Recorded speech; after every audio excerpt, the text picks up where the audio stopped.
Bukod sa Davao, itinuturing din umanong baluarte ng mga Duterte ang probinsya ng Zamboanga del Sur. Pero bakit nga ba tila bumaligtad na ang suporta ng Pamilya Yu o ang kinikilalang most powerful political clan ng probinsya? Narito ang agenda report ni RJ Rosalado.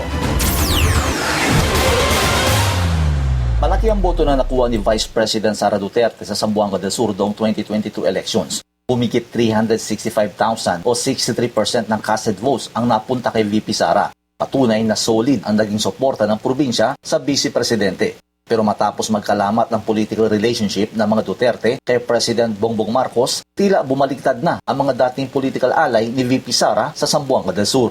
Ang dating kongresista at ngayon gobernador ng probinsya na si Divina Yu ay pumirma pabor sa unang impeachment case laban sa Vice Presidente. Ang kanyang dalawang mga anak na sina 1st District Representative Joseph Kim Yu at 2nd District Representative Jaisel Victoria Yu. Sinuportahan din ang pangalawang impeachment case lamang kay VP Sara. Sa isang panayam, sinabi ni Governor Yu na ang impeachment case ay isang proper legal venue para masagot ni VP Sara ang mga akusasyon laban sa kanya.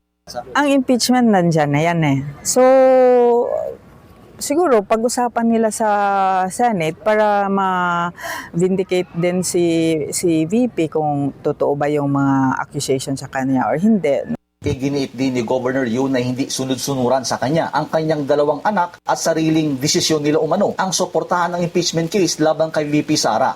At nang tanungin kung susuportahan niya muli ang Vice Presidente sa 2028 national elections, tila nagpa-play safe sa sagot ang gobernador. Ang support for Duterte, pa naman for us dito sa local government sa 2028 pa. So sila as function nila sa Congress, decision din nila yon. Si Pagadian City Mayor Sammy Ko ang posibleng makakatunggali ni Governor Yu sa 2028 gubernatorial race. Kilalang solid supporter din ng mga Duterte si Mayor Ko. Pero pagdating sa issue ng impeachment case, tila magkaiba ang pananaw ni Mayor Ko kumpara kay Governor Yu. On the impeachment, sana wag na lang yan ay concentrate sa ngayon kasi marami din tayong problema.